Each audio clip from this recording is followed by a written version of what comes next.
이사야 29장. 너에게 재앙이 닥칠 것이다. 아리에라 아리에라. 다윗이 진을 쳤던 성읍아. 해마다 절기들은 돌아오련만 내가 너 아리에를 포위하고 치겠다. 나의 번제단이라고 불리던 너를 칠 터이니 네가 슬퍼하고 통곡할 것이다. 내가 너의 사면을 둘러 진을 치며 너를 삥 둘러서 탑들을 세우고 흙더미를 쌓아 올려 너의 성을 치겠다. 그때 너는 낮아져서 땅바닥에서 말할 것이며 너의 말소리는 네가 쓰러진 먼지 바닥에서 나는 개미 소리와 같을 것이다.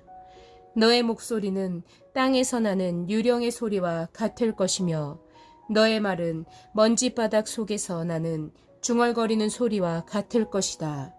그러나 너를 친 원수의 무리는 가는 먼지처럼 되어 날아가며 그 잔인한 무리는 겨처럼 흩날릴 것이다. 갑자기 예기치 못한 순간에 만군의 주님께서 너를 찾아오시되 우레와 지진과 큰 소리를 일으키시며 회오리바람과 폭풍과 태워버리는 불길로 찾아오실 것이다. 아리엘을 치는 모든 나라의 무리와 그의 요새들을 공격하여 그를 괴롭히는 자들 모두가 마치 꿈을 꾸는 것처럼 밤의 환상을 보는 것처럼 헛수고를 할 것이다.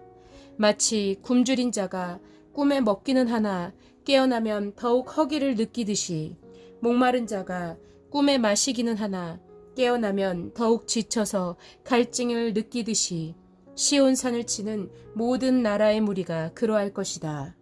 너희는 놀라서 기절할 것이다. 너희는 눈이 멀어서 앞을 못 보는 사람이 될 것이다. 포도주 한 모금도 마시지 않았는데 취할 것이다. 독한 술 한 방울도 마시지 않았는데 비틀거릴 것이다. 주님께서는 너희에게 잠드는 영을 보내셔서 너희를 깊은 잠에 빠지게 하셨다. 너희의 예언자로 너희의 눈구시를 못하게 하셨으니 너희의 눈을 멀게 하신 것이요 너희의 선견자로 앞을 내다보지 못하게 하셨으니 너희 얼굴을 가려서 눈을 못 보게 하신 것이다.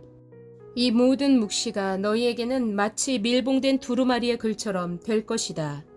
너희가 그 두루마리를 유식한 사람에게 가지고 가서 이것을 좀 읽어주시오 하고 내주면 그는 두루마리가 밀봉되어 있어서 못 읽겠소 하고 말할 것이다. 너희가 그 두루마리를 무식한 사람에게 가지고 가서 이것을 좀 읽어주시오 하면 그는 나는 글을 읽을 줄 모릅니다 하고 말할 것이다. 주님께서 말씀하신다. 이 백성이 입으로는 나를 가까이 하고 입술로는 나를 영화롭게 하지만 그 마음으로는 나를 멀리하고 있다. 그들이 나를 경외한다는 말은 다만 들은 말을 흉내내는 것일 뿐이다.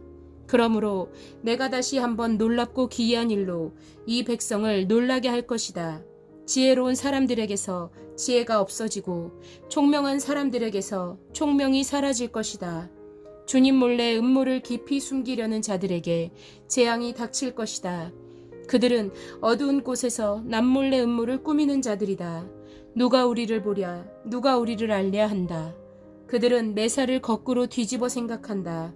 진흙으로 옹기를 만드는 사람과 옹기장이가 주무르는 진흙을 어찌 같이 생각할 수 있느냐. 만들어진 물건이 자기를 만든 사람을 두고 그가 나를 만들지 않았다 하고 말할 수 있느냐. 빚어진 것이 자기를 빚은 사람을 두고 그는 기술이 없어 하고 말할 수 있느냐. 레바논의 밀림이 기름진 밭으로 변하고 그 기름진 밭이 다시 밀림으로 변하는 것은 시간 문제이다. 그날이 오면 듣지 못하는 사람이 두루마리의 글을 읽는 소리를 듣고 어둠과 흑암에 쌓인 눈먼 사람이 눈을 떠서 볼 것이다. 천한 사람들이 주님 안에서 더없이 기뻐하며 사람들 가운데 가난한 사람들이 이스라엘의 거룩하신 분 안에서 즐거워할 것이다. 포악한 자는 사라질 것이다. 비웃는 사람은 자취를 감출 것이다. 죄지을 기회를 엿보던 자들이 모두 끝장날 것이다. 그들은 말 한마디로 사람에게 죄를 뒤집어 씌우고 성문에서 재판하는 사람을 올무에 걸리게 하며 정당한 이유 없이 의로운 사람의 권리를 박탈하던 자들이다. 그러므로 아브라함을 구속하신 주님께서 곧 야곱 족속의 주 하나님께서 이렇게 말씀하신다. 이제 야곱이 다시는 부끄러움을 당하지 않을 것이고 이제 그의 얼굴이 다시는 수모 때문에 창백해지지는 않을 것이다. 야곱이 자기의 자손 곧 그들 가운데서 내가 친히 만들어준 그 자손을 볼 때 그들은 내 이름을 거룩하게 할 것이다. 야곱의 거룩한 분을 거룩하게 받들며 이스라엘의 하나님을 경외할 것이다. 그래서 마음이 혼미하던 사람이 총명해지고 거스르던 사람이 교훈을 받을 것이다.